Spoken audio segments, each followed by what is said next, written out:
Hello ladies and gentlemen, welcome to the Hankrum Gaming channel, and today we will be reviewing Kingdom Come Deliverance.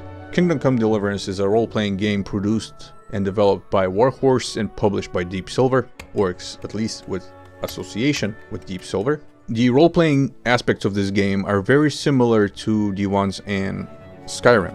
You can level up any single characteristic of your character. So everything.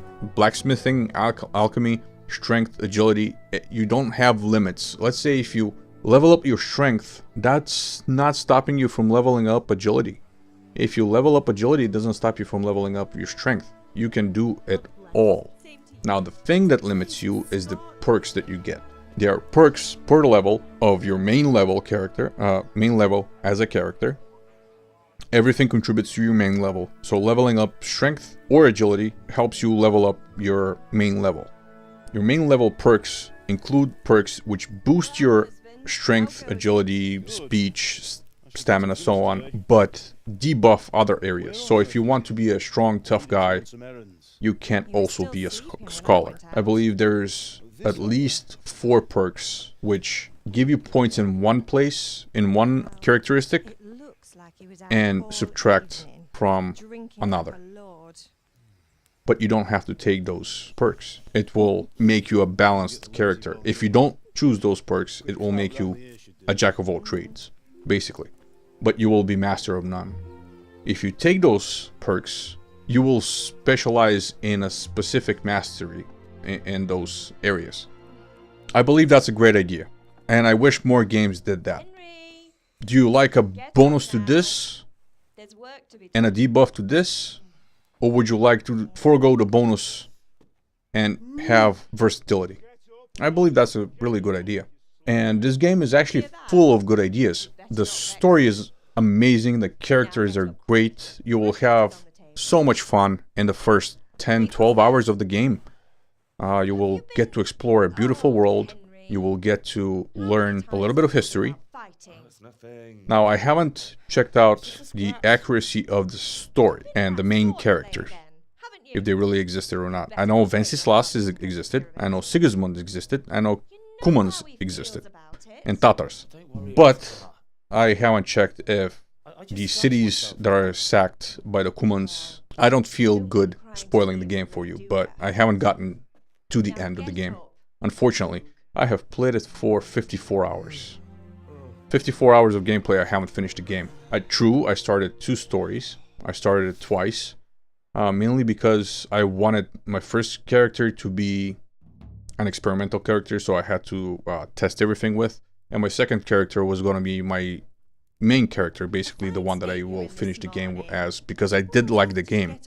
Now, since I did like the game, since I started the second story, it's been a little bit more difficult because I care about the choices I make. What do you need to do? Don't rush through the main plot. The main plot will take you to areas where you need your characteristics to be leveled up a little bit.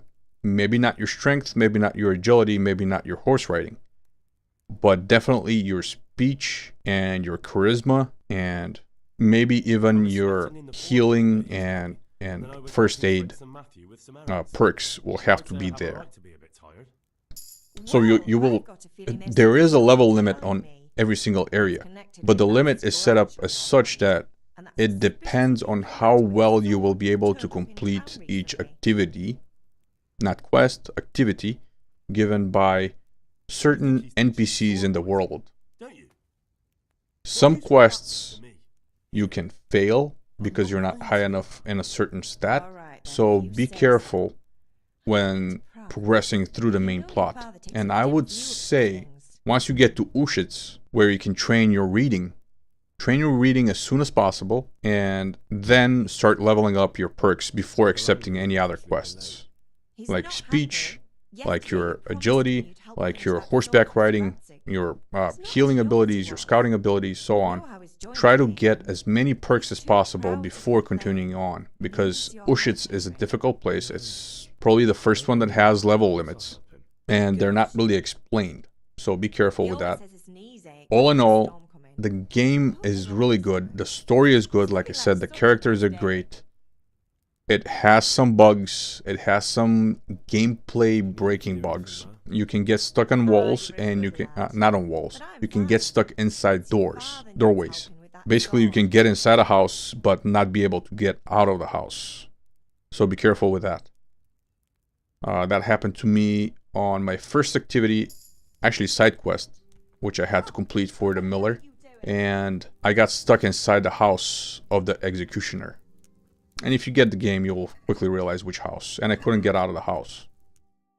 So that was a problem. I had to waste a savior potion, which is the only way of saving the game outside of sleeping. And I had to restart the game to get out of the house. So that's one bug. And because of the bugs, I cannot give it a full score that I believe it deserves. So please, Warhorse and Deep Silver, work on the game and get these bugs fixed. Maybe I'll revise my review, but right now, as of February 26, 2018, the game has bugs which prevent you from enjoying the experience completely. In 54 hours, the game crashed to desktop only twice and froze only once, where I had to restart the game. So that is a total of four times that I had to stop playing in 54 hours of gameplay. If you ask me, that's better than anything Bethesda has done, or BioWare has done, or even Electronic Arts has published. I know BioWare is published by Electronic Arts, but whatever. So what is my score for the game? My score for the game will be a 8 out of 10. It will have to be 8 out of 10. If you want a guide for the game, please leave a comment down below. And as always, please like the video if you liked it. And if you didn't like it, please click the dislike button. I need to know.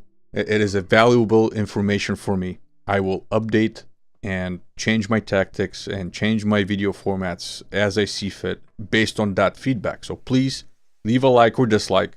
Comment down below if you want a guide for the game, because I can do that too. Again, my verdict is 8 out of 10. And I hope you enjoy the game as well.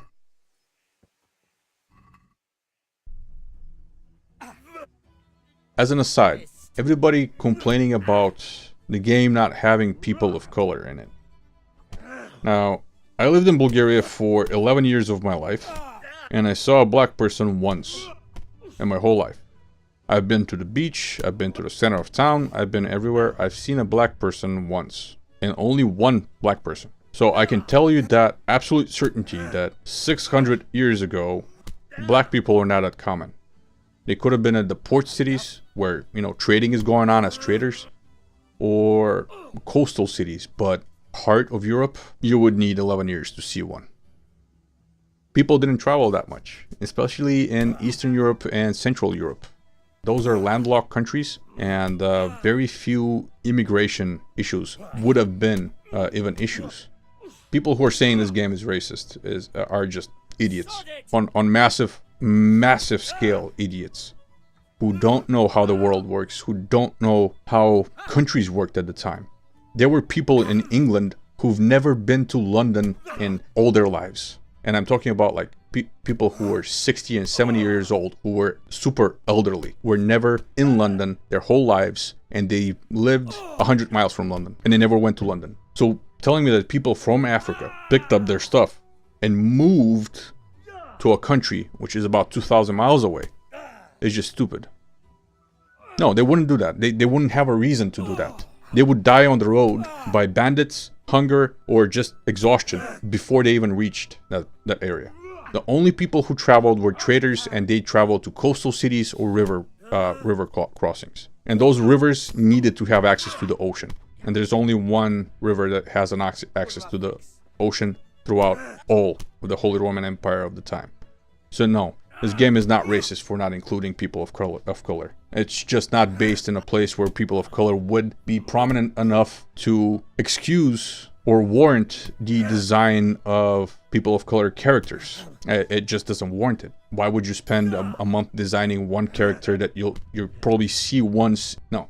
This game is not racist, and there's no racist connotations in anything the developers have said about it. Such accusations are just stupid and ignorant. So if that offends you, that you're stupid and ignorant, well, you just shouldn't be stupid and ignorant. Thank you very much. Have a great day.